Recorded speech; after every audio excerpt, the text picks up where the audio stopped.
Hey guys, Jason here, and welcome to the Abyss Garage. And today we are going to see if a $50 swap meet fairing is going to fit my FXR.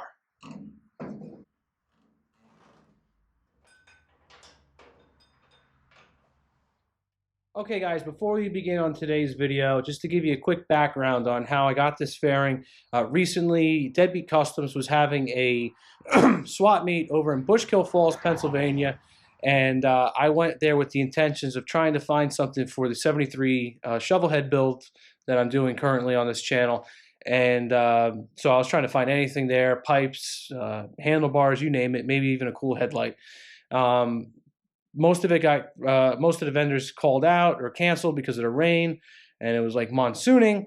However, there was a few vendors there, and I was able to pick up a T-Sport style fairing from somebody that was vending out of there. And like I said, I only paid $50 for this piece. It has the brackets on there, which is nice. I believe I'm going to have to make a headlight mount bracket to get this to work. But we're going to see about it. So today's video is just to show you out there you can pick up something that's relatively inexpensive, and hopefully you can make your bike a little bit cooler, or if you want a fairing for that reason. And so I may not even like this fairing. We're going to find out if I do get it to work, and if I don't like it, it's not the end of the world because I haven't spent a lot of money on it. So let's get to it.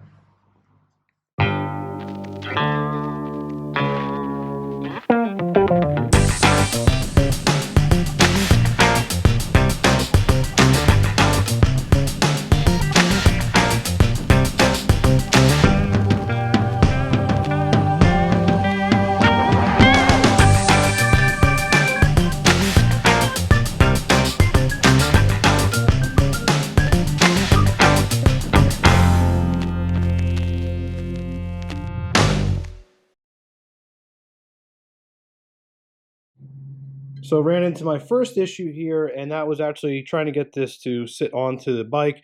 Now, I'm not familiar with T-Sport fairings or fairings in general, really, for FXRs of any variety, actually.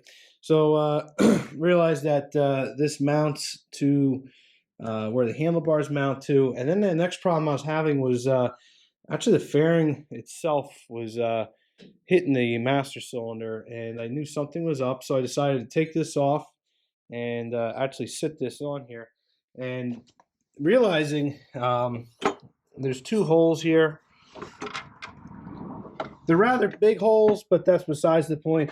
They look like they're from the manufacturer, but it doesn't work. And when I put everything on there, or I put this fairing on the mount when they're separate, it actually wants to fall in here, which would make sense as to say be a quick disconnect if you were taking the fairing off and on rather quickly.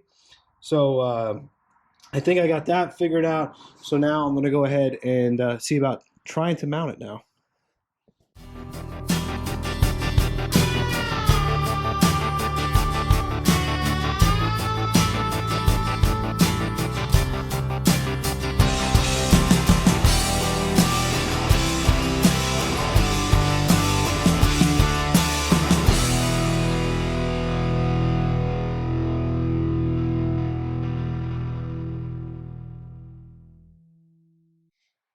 All right, so a couple days later, I'm actually just getting over the flu, and kind of worked out for the best, but it's given me a break from this just to try and think now for the headlight mount setup. And this is what you would find if you researched online, just to, for a mount setup for this T-Sport fairing, and it goes underneath, which kind of can be a problem right now because of the dual disc setup.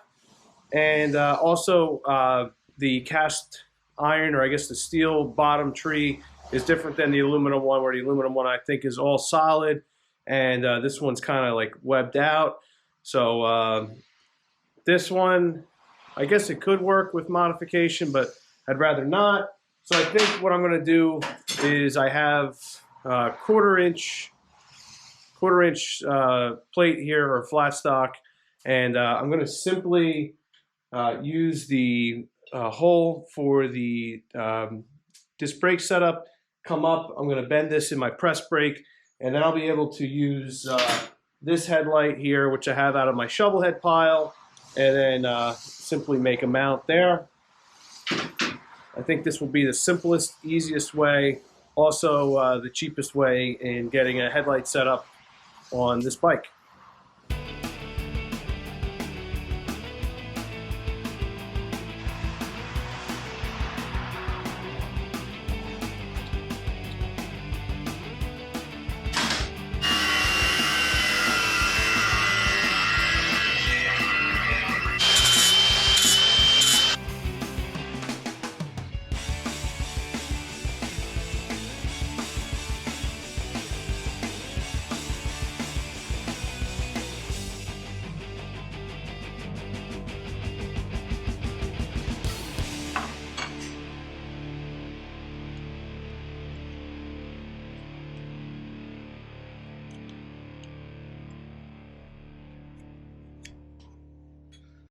Well, this may turn out to be one of the easiest brackets ever. I had initially thought about putting the headlight bracket first, and it would turn out to be like, say, a 3/4 of an inch Z-bend, which I could definitely do.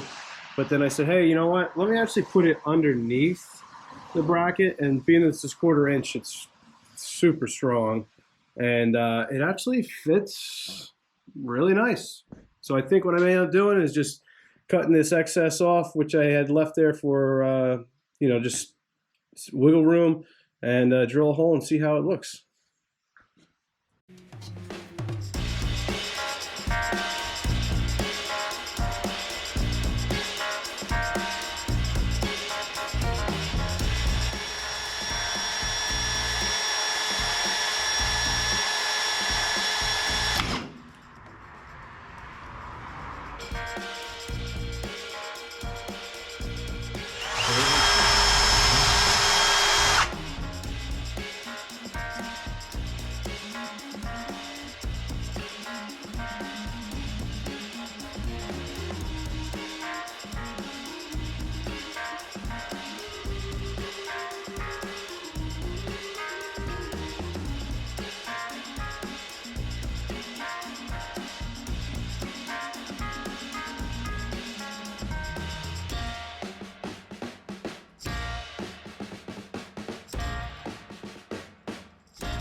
All right, so I got the fairing on the bike now, and I gotta say it definitely looks good.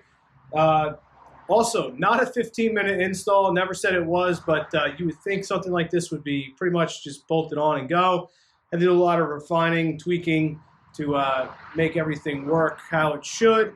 Also didn't save my save time on breaking a drill bit off, but that's what happens. You try to save a couple minutes and it costs you in the long run. But definitely a good looker. We'll see how it does riding on the bike, and for all I know, I may end up taking this off and go back to just a regular stock style little visor cap and headlight and get away. I'm not sure with the eyesight how that's going to work, but you never know. And we'll see you guys around for the next installment on the Abyss Garage. Take care, guys.